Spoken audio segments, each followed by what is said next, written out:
नमस्कार साथियों, स्वागत है आपका आपके अपने यूट्यूब चैनल नॉलेज हमसफ़र में एक सफ़र सफलता की ओर। तो चलिए फ्रेंड्स, हम लोगों ने अपने पिछले वीडियो में डिस्कस किया था मैथमेटिक्स पार्ट 1, जो कि आपके क्लास 12th के लिए था। बेसिकली मैं आप लोगों को अभी बता रहा हूँ सिलेबस, ठीक है। तो सिलेबस आपका क्या क्या है, आप लोगों को क्या क्या चीज़ पूछा जाता है आपके पेपर में, ये चीज़ आप लोग यहाँ पे जानने वाले हैं। तो जो ये चीज़ तो मैं कल आप लोग को भी बताया था, फिर से बता देता हूँ।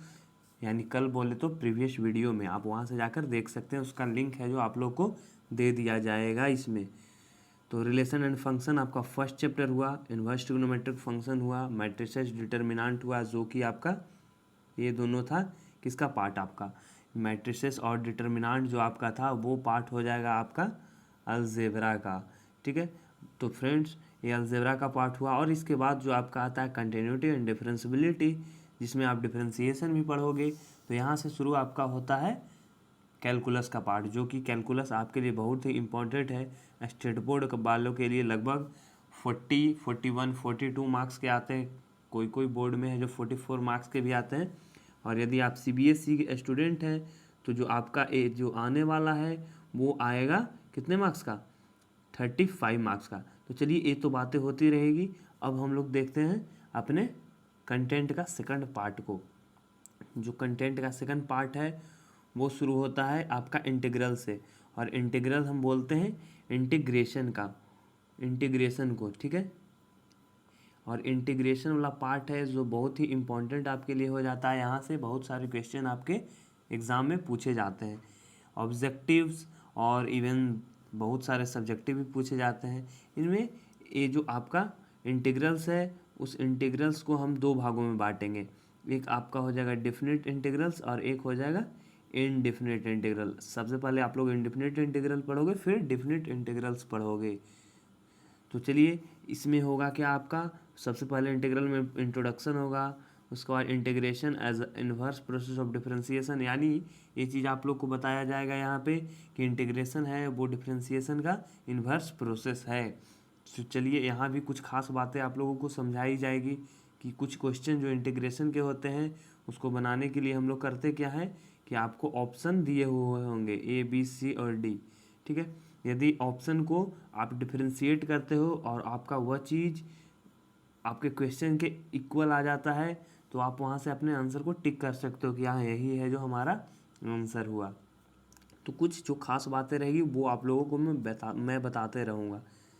उसके बाद आप लोगों को मेथड ऑफ इंटीग्रेशन बताया जाएगा, सम पार्टिकुलर फंक्शन का इंटीग्रेशन बताया जाएगा, और उसके बाद पार्शियल फ्रैक्शन के बारे में भी बताया जाएगा।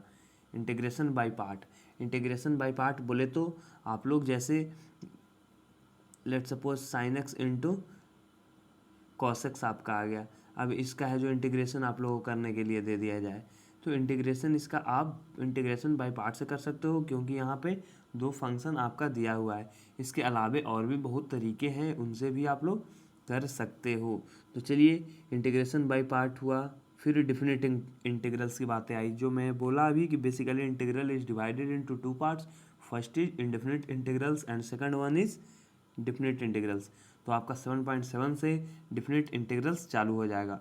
और डिफिनिट इंटीग्रल्स का फंडामेंटल थ्योरम आप पढ़ोगे, इसका कैलकुलस का फंडामेंटल थ्योरम पढ़ोगे, फिर evolution of definite integrals by substitution method, और फिर some properties of definite integrals पढ़ोगे। यानी कुछ इसमें फॉर्मूले आएंगे, उन फॉर्मूले को आप याद रखते हो तो आपका पूरा इंटीग्रेशन बहुत ही आसानी से निकल जाएगा। चलिए, तो ये तो बातें हुई इंटीग्रेशन की। अब एप्लीकेशन के बारे में आते हैं। कोई भी चीज़ जो हम पढ़ रहे हैं उसके एप्लीकेशन को जानेंगे तो बहुत ही आपके लिए अच्छा होगा। और फिर इस एप्लीकेशन ऑफ इंटीग्रल्स में आप लोग पढ़िएगा area under simple curves and area between two curves. यानी let suppose this is X axis, this is Y axis, and one graph is this type and another graph is of this type. तो ये जो दो आपका ए वाला हुआ और ए, इन दोनों से जो कर्व एक और आपका है जो अलग से चलाया, ठीक है। तो इन तीनों से जो मिलता हुआ कर्व बन रहा है उसका आप लोग को एरिया निकालने के लिए बोला जाएगा, एरिया अंडर कर्व। तो वो चीज़ आप लोग को निकालने के लिए बताया जाएगा इस इंटीग्रेशन में। तो ये तो बातें हुई। अब बातें होगी डिफरेंशियल इक्वेशन की। इंटीग्रेशन आप पढ़ लेते हो तो आपको डिफरेंशियल इक्वेशन पढ़ना होता है। सबसे पहले आप लोग पढ़ोगे introduction, basic concept, general particular solution of a differential equation, ठीक है। फिर उसके बाद आप लोग पढ़ोगे formation of differential equation whose general solution is given, और at last method of solving of first order and first degree differential equation. यानी अभी आप लोग first order first degree differential equation पढ़ोगे, वो चीज़ आप लोग को मेथड बताया जाएगा किस तरह से सोल्व होने वाला है। और अब आपका है जो नेक्स्ट जो है चैप्टर का नाम है वो है वेक्टर अलजेब्रा। बेसिकली वेक्टर आप लोगों को कुछ 11th में भी पढ़ाया जाएगा।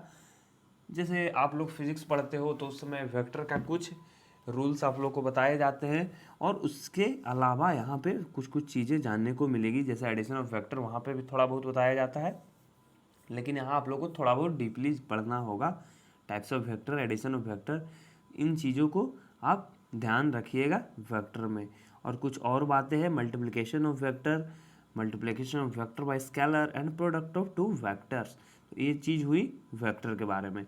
अब आप पढ़ोगे 3D, यानी 3D जो आपका टॉपिक है वो है 11th, ठीक है। 11th चैप्टर आपका है 3D का इंट्रोडक्शन जानोगे आप। फिर direction of cosine and direction ratio of line पढ़ोगे। उसके बाद equation of line in space पढ़ोगे आप, एंगल बिटवीन टू लाइंस पढ़ोगे, shortest distance between two lines पढ़ोगे। ये सभी चीज़ आप लोगों को बताया जाएगा। जिस तरह से आप कोऑर्डिनेट ज्योमेट्री पढ़े थे 11th क्लास में, उससे बहुत सारे चीज़ रिलेट यहाँ पे किया जाएगा आप लोग को। Distance of a point from a plane, एक प्लेन से आपका कोई पॉइंट कितना दूर है, ये डिस्टेंस आप लोग को निकालने के लिए बताया जाएगा। एंगल कितना है ये निकालने के लिए बताया जाएगा। आप लोग को एंगल बिटवीन टू प्लेन्स दिखाया जाएगा, और कोप्लेनरिटी ऑफ टू लाइंस। इन सभी चीज़ों को आप पढ़ोगे 3D में, तो ये आपका बहुत ही इम्पोर्टेंट चैप्टर भी है। इनसे है जो क्वेश्चन आपको ज़रूर ही आते हैं। तो ये तो बात हुई 3D के बारे में। अब हम लोग नेक्स्ट बात कर लेते हैं लीनियर प्रोग्रामिंग, ठीक है। इसको हम बोलते हैं LPP, ठीक, लीनियर प्रोग्रामिंग। ये जो आपका है लीनियर प्रोग्रामिंग प्रॉब्लम, वो एक क्वेश्चन तो आपको रहेंगे ही रहेंगे। यानी आपका 5 मार्क्स यहाँ से कंप्लीट हो जाएगा यदि आप इसको पढ़ते हो तब। तो 5 मार्क्स का क्वेश्चन यहाँ से जनरली हर जगह हर बार पूछे जाते हैं, और ये क्वेश्चंस बिल्कुल ही आसान होते हैं। वो आपको केवल है जो एक्स एक्सिस वाई एक्सिस यानी कोऑर्डिनेट एक्सिस पे रिप्रेजेंट करने होते हैं कि किस प्रकार से इनका ग्राफ को बनेगा। ग्राफिकल मेथड से आप लोग पढ़ोगे, लीनियर प्रोग्रामिंग प्रॉब्लम को सोल्व करोगे। तो ये बातें हुई।